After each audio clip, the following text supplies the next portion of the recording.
In calculus, we see limit a lot.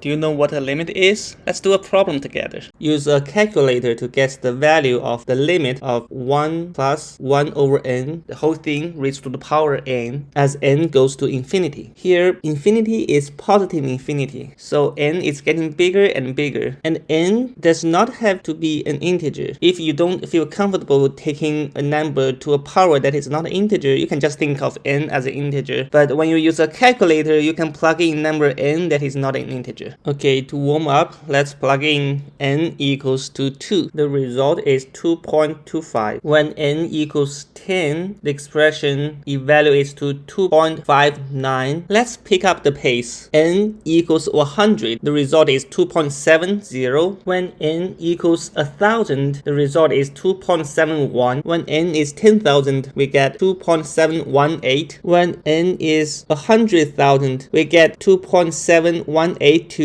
When n is a million, we get 2.7182. When n is 10 million, we get 2.71828. If we add another 0 to the n, we get 2.71828. Oh, by the way, the limit of this problem is actually the Euler number E on your calculator. If I need to hand in a homework, I will write the limit is 2.71828 ... Because as I plug in bigger and bigger number n, say up to a billion, I can be quite sure these first few digits do not change anymore as n pass 10 million. The bigger the n is, the more subsequent digits will stop changing. But for now, 2.71828 is good enough for handing in my homework. To summarize, the expression 1 plus 1 over n to the power n goes to Euler number E, which is approximately 2.7 as n goes to infinity. The problem is solved, but as you can see, finding a limit is not always as easy as plugging a number. For example, we might be tempted to plug in n equals infinity into the expression. One might think 1 plus 1 over n is 1 when n is infinity, and no matter how big the power is, a power of 1 is 1, so the limit should be 1. Or we might think 1 plus 1 over n as fixed number super close to 1, but no matter how small the base is bigger than 1, raising to a power to infinity, it goes to infinity. Of course, both answers are wrong. On a side note, the Wikipedia page about the Euler number E said that Jacob Bologna discovered this constant while studying a question about compound interest. 1 plus 1 over n to the power n is involved in calculating compound interest, and if the interest is compounded continuously, then E appears. To end this video, let me write down a few digits of the Euler number E.